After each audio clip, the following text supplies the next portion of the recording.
Melhor é a boa fama do que um unguento precioso, e o dia da morte melhor do que o dia do nascimento. Melhor é ir à casa onde há luto do que ir à casa onde há banquete, pois naquela se vê o fim de todos os homens, e os vivos que o tomem em consideração. Melhor é a mágoa do que o riso, porque com a tristeza do rosto se faz melhor o coração. O coração do sábio está na casa do luto, mas o dos insensatos na casa da alegria. Melhor é ouvir a repreensão do sábio do que ouvir a canção do insensato. Pois qual o crepitar dos espinhos debaixo de uma panela, tal é a risada do insensato, também isso é vaidade. Verdadeiramente a opressão faz endoidecer até o sábio, e o suborno corrompe o coração. Melhor é o fim das coisas do que o seu princípio, melhor é o paciente do que o arrogante. Não te apresses em irar-te, porque a ira se abriga no íntimo dos insensatos.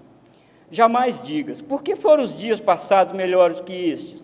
Pois não é sábio perguntar assim. Boa é a sabedoria, havendo herança e de proveito para os que veem o sol.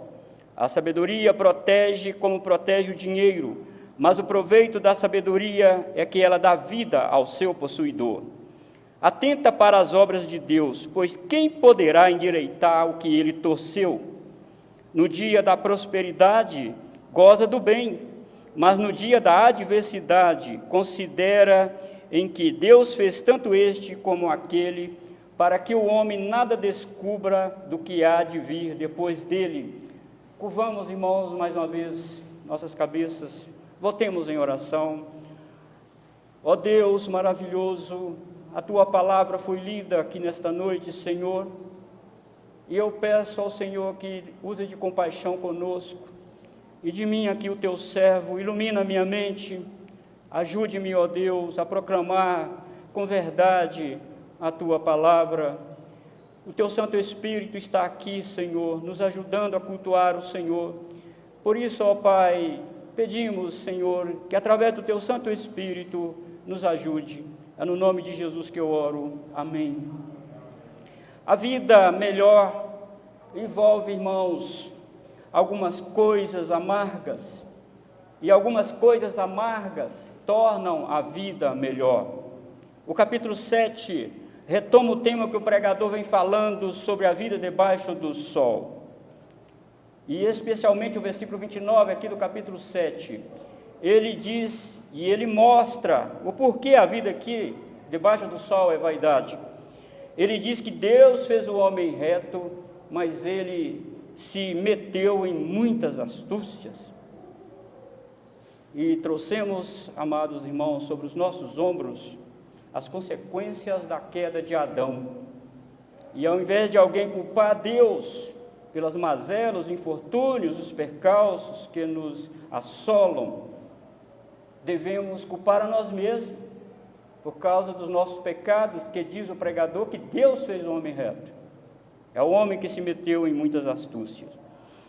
Ele diz também que é preciso ser sábio para assimilar as implicações da providência de Deus nesta vida de vaidades debaixo do sol. Porque as coisas aqui nem sempre aparentam ser o que elas são. Ele diz no capítulo 6 que a prosperidade, à vista de muitos, pode ser uma coisa boa, mas ela pode não ser. O que adianta ser próspero e não colocar Deus no circuito da sua vida? O que adianta ser próspero, viver 1000 anos, ter 100 filhos, como ele falou, e não dar o devido louvor a Deus? Ele diz que Deus dá a riqueza, ele diz que a riqueza é dom de Deus. Como também é dom de Deus, ele dá a riqueza e dá meios para que este rico usufrua da sua riqueza. Ele diz no capítulo 6 que a uns Deus deu riqueza e não deu o poder de desfrute dessa riqueza. Então você está percebendo que todos estão debaixo da providência de Deus. E por providência de Deus nós estamos dizendo que Deus rege, Deus governa, Deus dirige, Deus governa todos os eventos que acontecem, até mesmo aquelas coisas que nós chamamos de ruins. Para nós é muito ruim, para nós não é legal a morte. A morte, a dor, a adversidade, o problema, a angústia, a perseguição, isso não é coisa boa para nós. Mas nós estamos falando do ponto de vista humano. Nós estamos falando e vendo as coisas com a visão debaixo do sol. O crente não, o crente olha acima do sol. Ele vê essas coisas e vê que Deus tem um propósito com isso. E é bem verdade que ele falou no capítulo 3, você lembra, nós passamos por lá, que Deus tem uma agenda do tempo, e tem uma agenda do tempo e dos eventos que acontecerão dentro desse tempo, e ninguém pode mudar isso, ninguém tem acesso à agenda de Deus, e ninguém pode adiantar o relógio nem de Deus e nem atrasar o relógio de Deus. As coisas acontecem no devido tempo, queira o homem ou não, é assim que funciona a vida debaixo do sol. E hoje aqui nós vamos falar sobre a adversidade. Se no capítulo 6 ele diz que a prosperidade pode não ser boa, ele diz que a adversidade pode ser boa. Entende, irmãos, como que a providência de Deus abarca todas estas coisas? Por isso, nos versículos 1 a 10, aí nós temos: as adversidades podem nos ensinar lições valiosas. E ele diz no versículo 1 a 4, como que eu aprendo lições valiosas das adversidades? Ele diz: atente para as coisas melhores da vida. E parece que ele evoca aqui, lá em Gênesis, não é? Como Adão fez no início, continuamos o trabalho de Adão, colocando nome nas pessoas. Cada bebê que nasce, colocamos o nome. E hoje, debaixo do sol, todas as coisas têm um nome. Estamos continuando o trabalho de Adão lá no Éden. Estamos colocando nome nas coisas. E ele fala aqui no versículo 1, melhor é a boa fama do que um unguento precioso, e o dia da morte melhor do que o do nascimento. Olha, há um tempo para nascer, ele diz no capítulo 3, e há um tempo de morrer.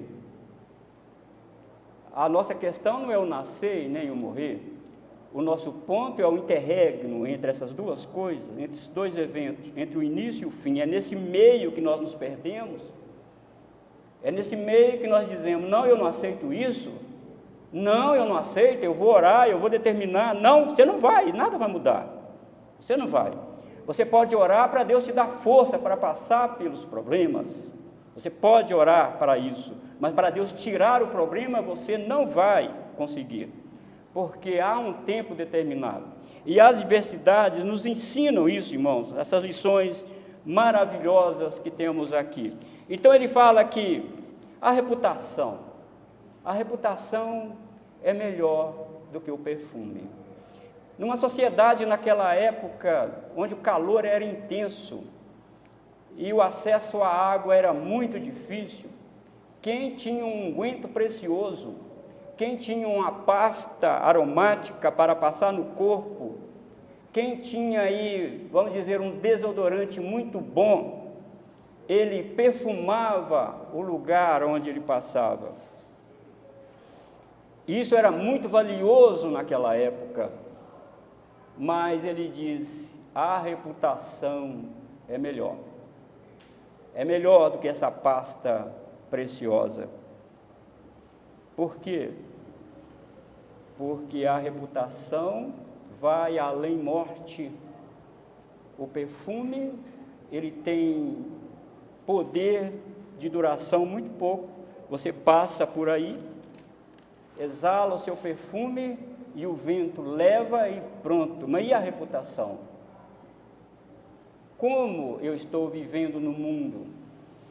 Como eu estou lidando na sociedade? Com quem eu estou conversando? O que eu estou falando? O que eu estou vendo? O que eu estou ouvindo? E isso vai criando em mim uma reputação, vai colocando na minha vida quem sou eu, vai revelando quem sou eu. E não é sem sentido que um grande sábio disse certa vez: você conhece o coração de alguém quando ele abre a boca. Você sabe quem é a pessoa quando ele abre a boca. E Jesus falou por aí, não é verdade? Jesus falou que a boca fala o que está cheio o coração. Então, meu querido, cuide da sua reputação, porque a reputação é melhor do que um unguento precioso, e o dia da morte é melhor. Por que o dia da morte é melhor? Ele está falando da vida de vaidade, de dor, de sofrimento, de injustiça, de suborno. Ele está falando de roubo, do furto. Ele está falando de cortes injustas. Ele está falando do sofrimento, do choro. Nós vimos isso no capítulo 6. Então, quando alguém morre, ele está falando de alguém que vive acima do sol. Quando alguém morre, ele dá adeus ao sofrimento. Ele está livre do ataque do diabo. Ele está livre da tentação da carne, do mundo e do diabo. Ele está livre das dores. Ele dá um adeus ao mundo de vaidade. O dia da morte é melhor. É melhor. Porque ele fala no capítulo 2, no versículo 2, melhor é ir à casa onde há luto do que à casa onde há banquete, pois naquela se vê o fim de todos os homens e os vivos que o tomem em consideração. E ele sai pendurando coisas melhores no varal da sabedoria, e aqui ele pendura mais uma peça no varal da sua sabedoria.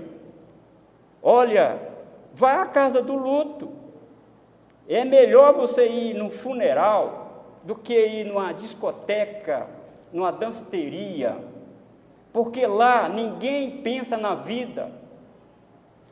Agora no funeral, quando você olha um amigo seu, um irmão, com o corpo ali naquela urna, com a mão cruzada em cima do peito, pálido, você olha e diz: amanhã sou eu.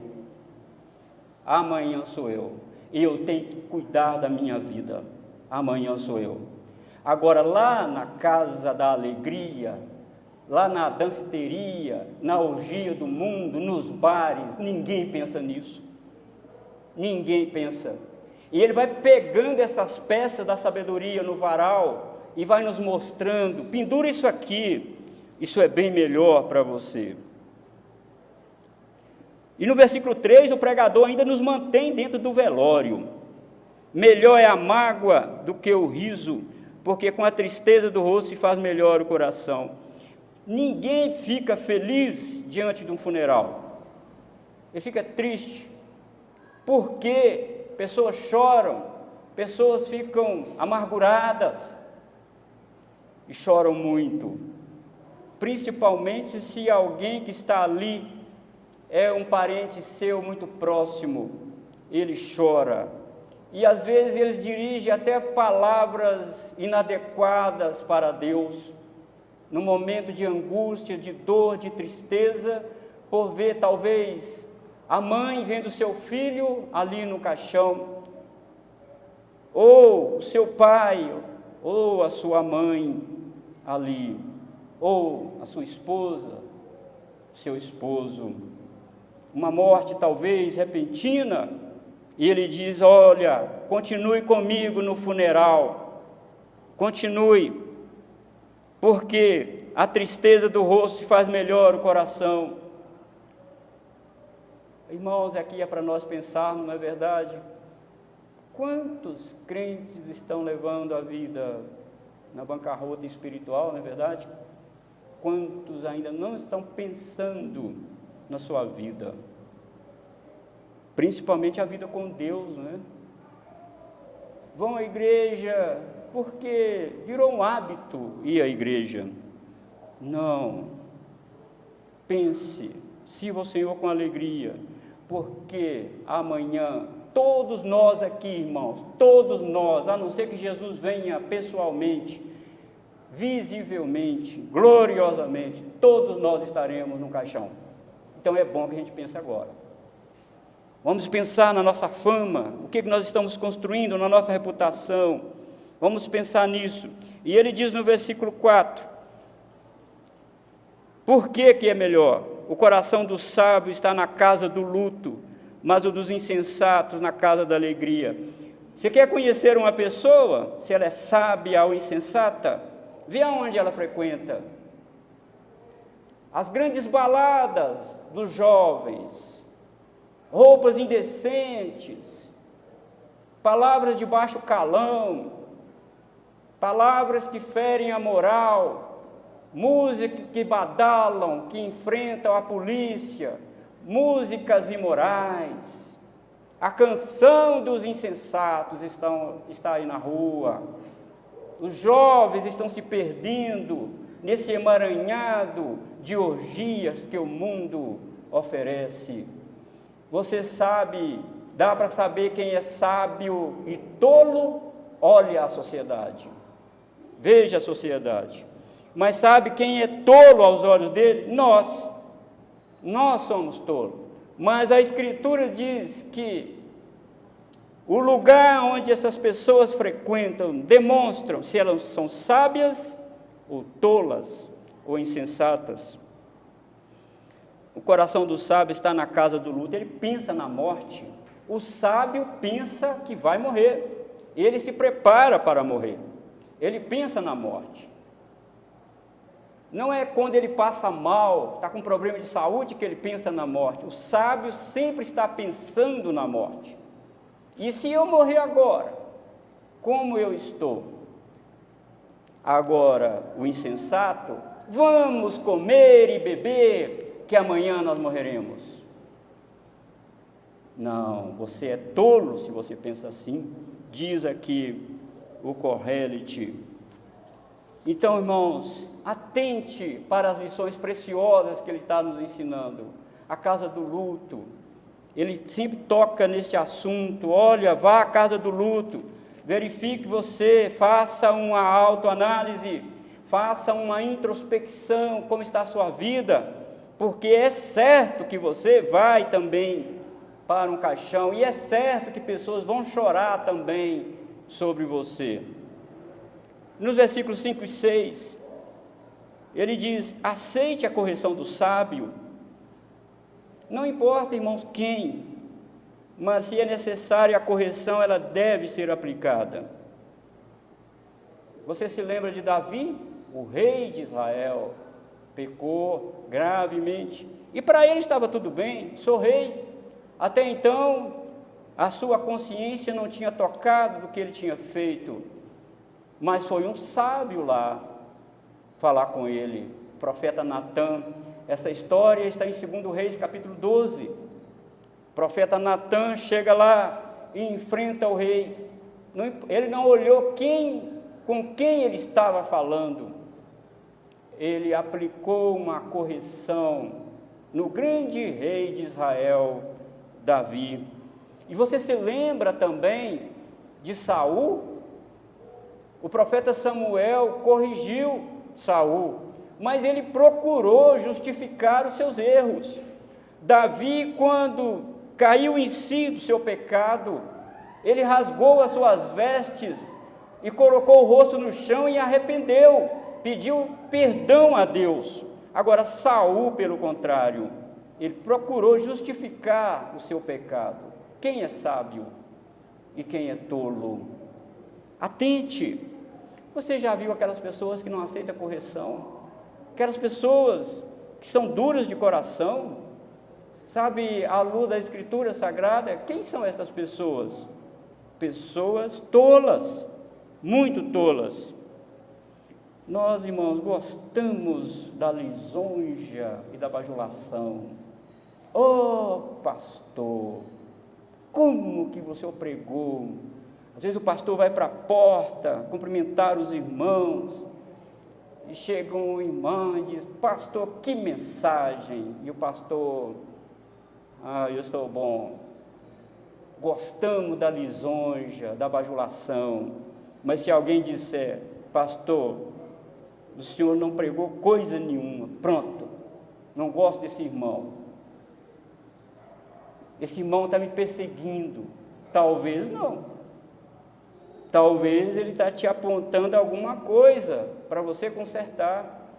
Quem sabe ele está sendo usado por Deus para levantar uma crítica a você.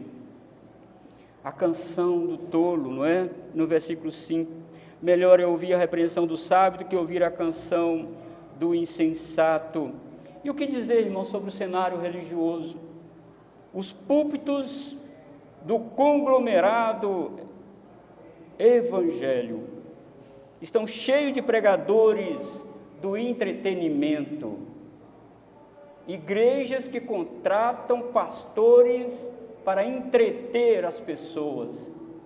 Olha que legal, esse homem tem uma maneira muito divertida de pregar. Eu nunca vi os profetas pregarem de forma divertida. Eu nunca vi os patriarcas, na sua vida com Deus, ter alguma nuance de divertimento.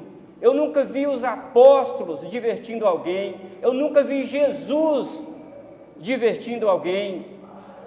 Jesus colocava o dedo em riste: hipócrita, bem profetizou a vosso respeito Isaías: esse povo honra-me com os lábios, mas o coração está longe de mim. Hipócritas, vocês estão condenados 2 vezes ao inferno. Raça de víbora, de João Batista. Eu nunca vi um profeta falar de forma divertida para entreter as pessoas, porque o inferno é coisa séria, a eternidade é coisa séria, o pecado é coisa séria, e a salvação custou a morte do nosso Redentor. Então é coisa muito séria.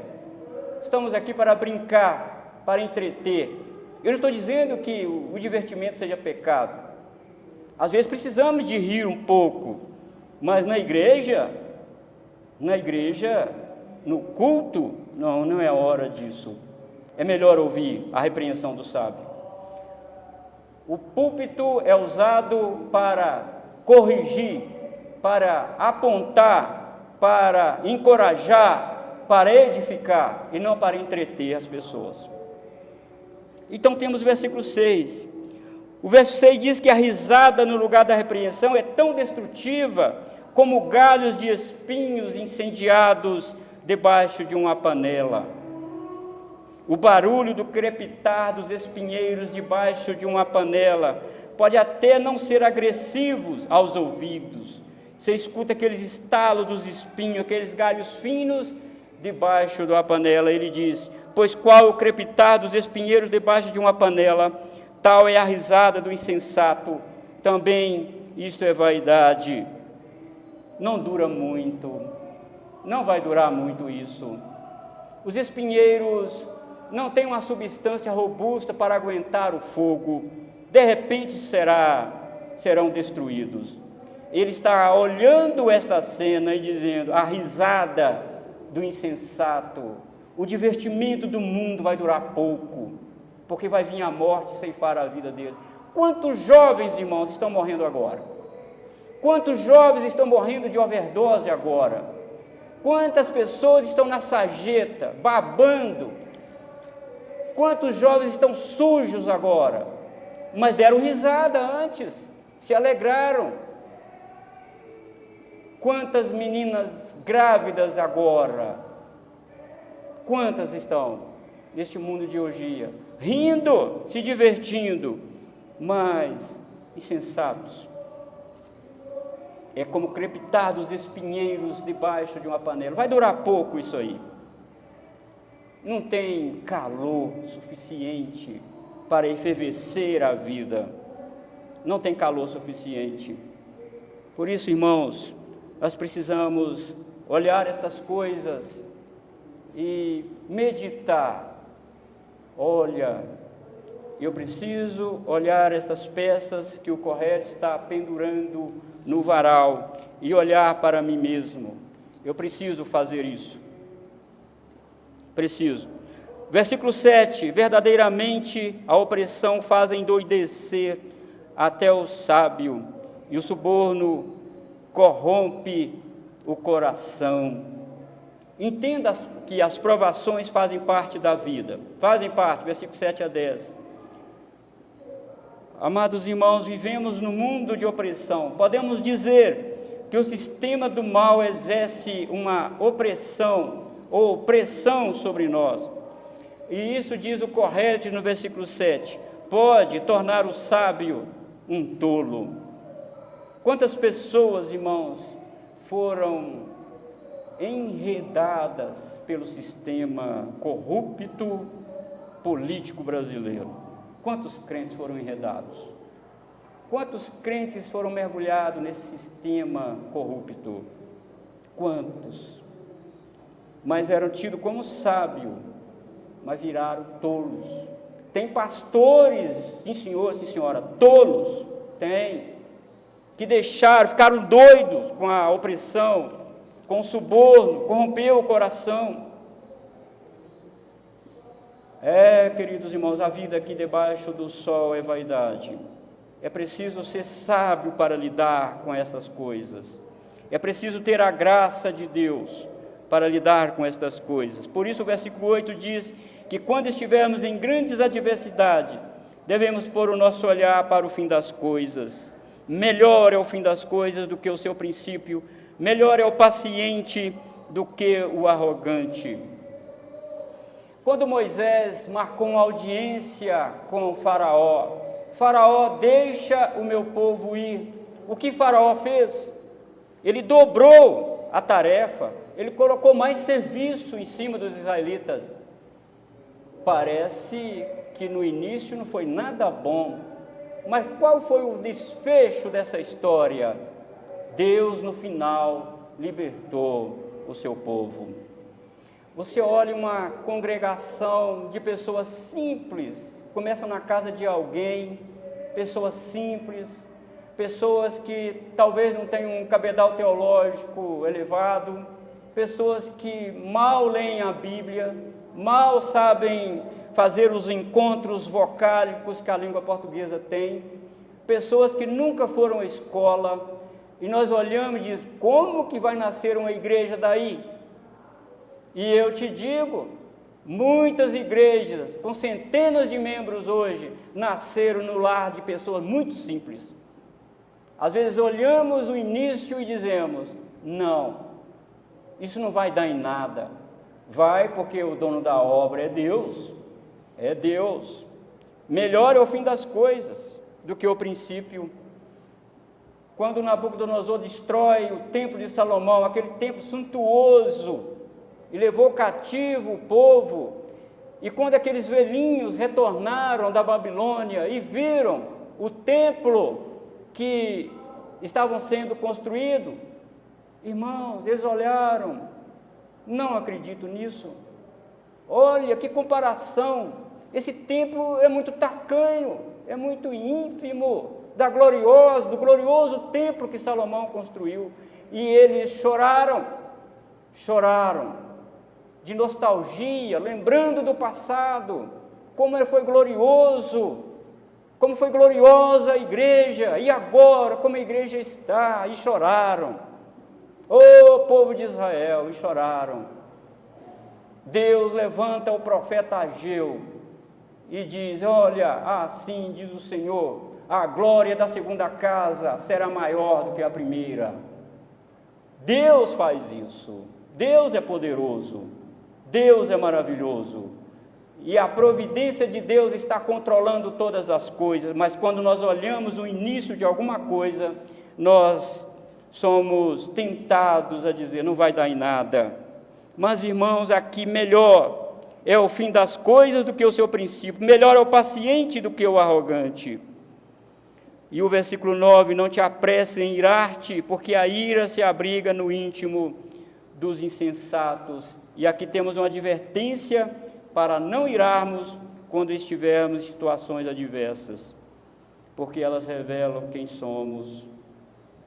As situações adversas revelam o nosso coração. As situações adversas revelam o nível da nossa fé, da nossa confiança em Deus. Deus usa essas situações adversas para revelar até mesmo o estado espiritual da igreja. Deus faz isso. E Ele está fazendo isso. Ele faz isso e está fazendo isso. Por isso, irmãos, que devemos atentar, não te apresse em irar, porque a ira se abriga no íntimo dos insensatos. Quer conhecer alguém? Converse com ele em situações difíceis. Estava conversando com uma senhora, uma vovó já, vovó não somente na idade, mas também na fé. Que mulher que passou por grande dificuldade, dureza, sua vida foi muito dura, muito difícil. Mas todas as vezes que a gente conversava com ela, diz: louvado seja o Senhor por isso. Deus me sustentou desde a minha meninice até agora, e Ele vai me sustentar até quando eu descer a campa fria. Ele é o meu Deus. É isso. As adversidades revelam quem você é, em quem você confia. Por isso, não se apresse em irar-te, porque a ira se abriga no íntimo dos insensatos. Pessoas falam palavrões, xingam. Por quê? Estão só revelando o que está no seu coração. E ele mostra isso no versículo 10. Jamais diga: por que foram os dias passados melhores do que este? Pois não é sábio perguntar assim. Demonstramos, irmãos, falta de sabedoria quando falamos isso. Por que nós não podemos dizer que, olha, os dias passados foram melhores do que esses dias?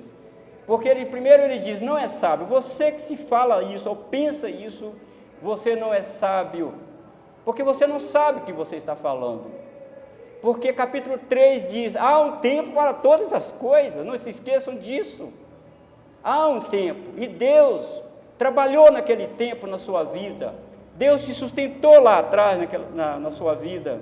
E como você pode dizer agora que a sua vida está ruim? Não é sábio perguntar assim. Você deve ter ouvido pessoas mais antigas na igreja dizendo: olha, a igreja do passado era muito melhor. Não era. A igreja de Jesus é a igreja de Jesus. Sempre teve problema na igreja, sempre teve pecado na igreja, sempre teve frieza espiritual na igreja, sempre teve. Não era melhor, e melhor para aquela época. Como nós estamos vivendo, o melhor é nesta época, e nós não sabemos o que será depois de nós. Não, irmãos, vamos viver a ação de Deus agora, no presente. Vamos demonstrar sabedoria, diz ele aqui no versículo 10. Mas ele diz também que você, para tirar proveito das adversidades, você precisa atentar que a sabedoria é superior nos tempos de adversidade. No versículo 11 e 12: boa é a sabedoria, havendo herança, e de proveito para os que veem o sol. A sabedoria protege como protege o dinheiro, mas o proveito da sabedoria é que ela dá vida ao seu possuidor. Tudo o que Corrélio falou, irmãos, até aqui, faz parte do mundo de aflição e de vaidade no qual estamos todos inseridos. Então, como tirar proveito das adversidades quando elas vierem? E é certo que elas virão. Se você ainda não passou por grande prova na vida, saiba que você vai passar. Saiba que você vai passar provas difíceis, porque a vida cristã é assim, prova muito difícil. Então, você precisa de um seguro para proteger-se de perdas.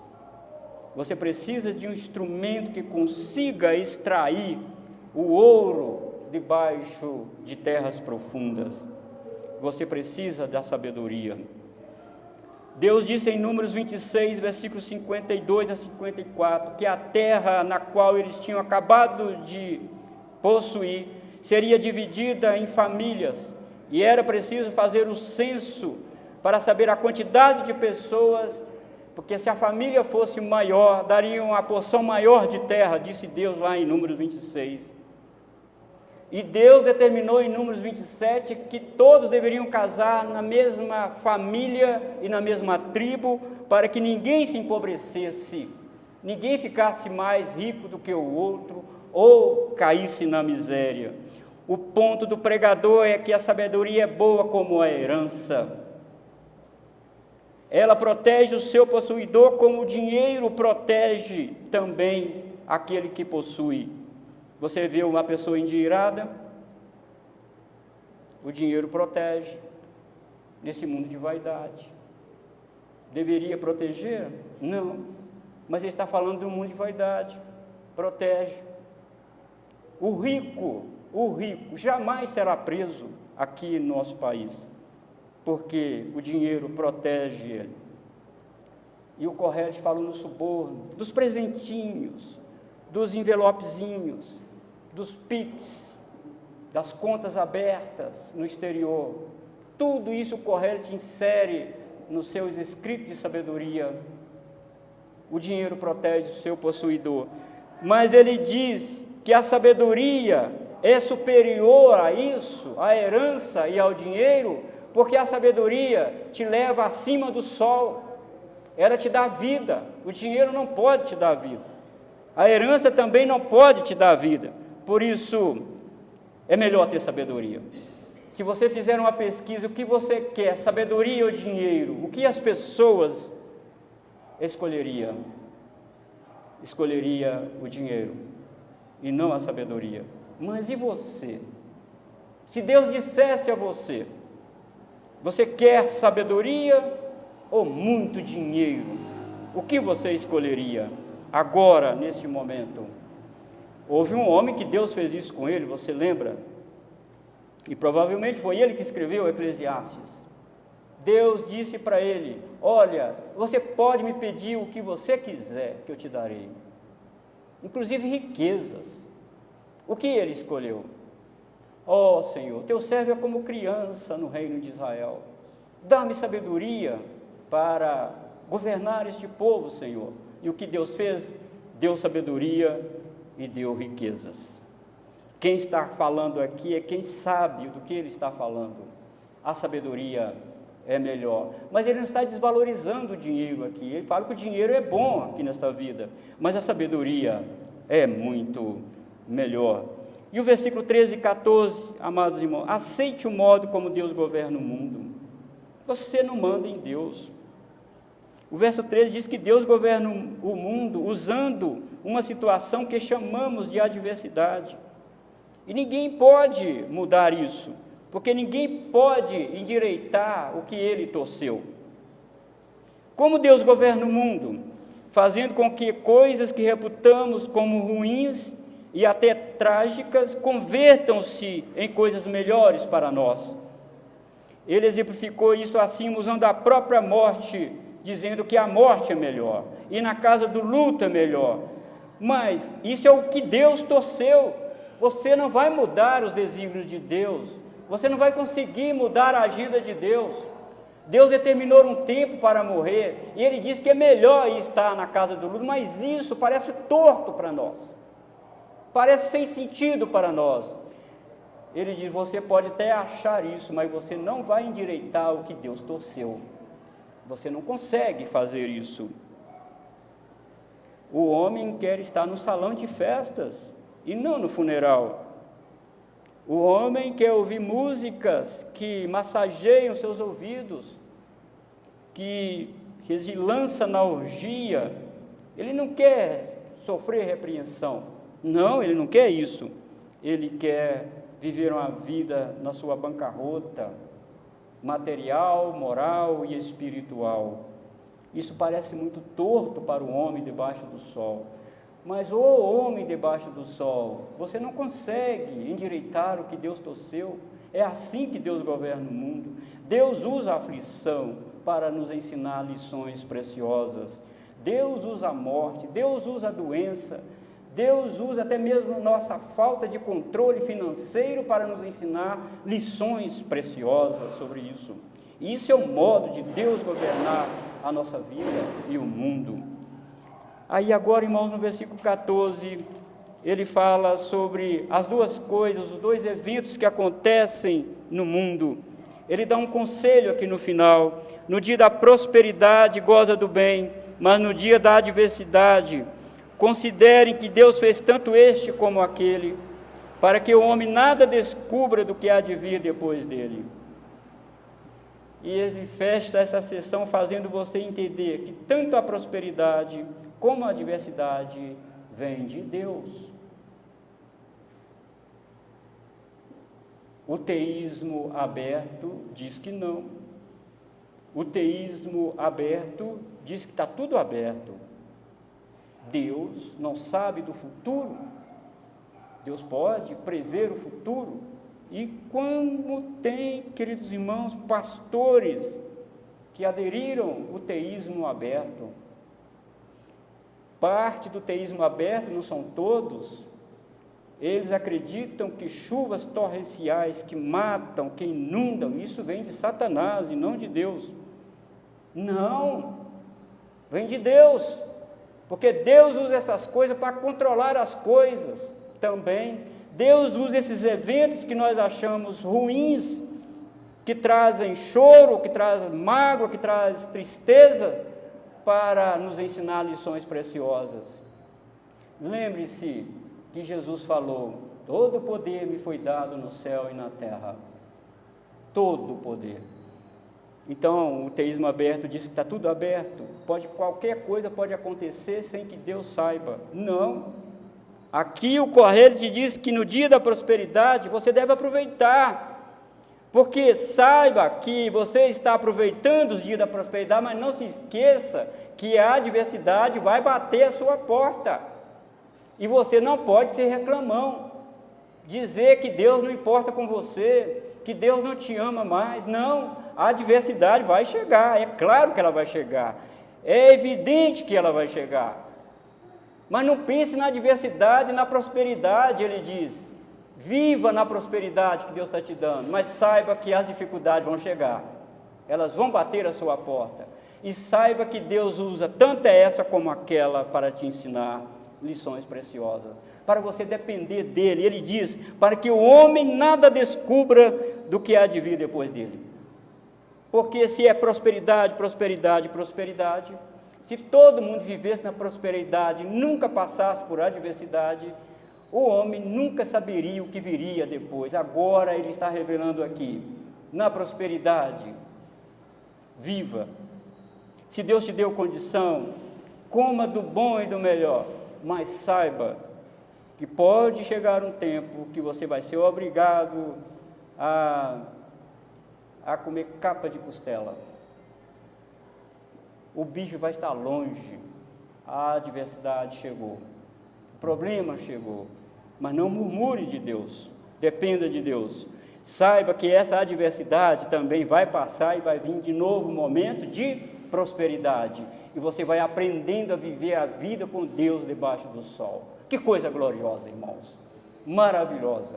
Por isso que ele diz aqui, dependa de Deus, da sabedoria de Deus, viva com Deus, porque sem Deus você vai viver uma vida debaixo do sol, na bancarrota espiritual, murmurando, se divertindo na hora errada, na hora que é de chorar você está sorrindo.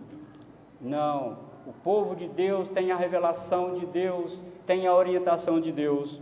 Nós sabemos que a nossa vida aqui é de tribulação.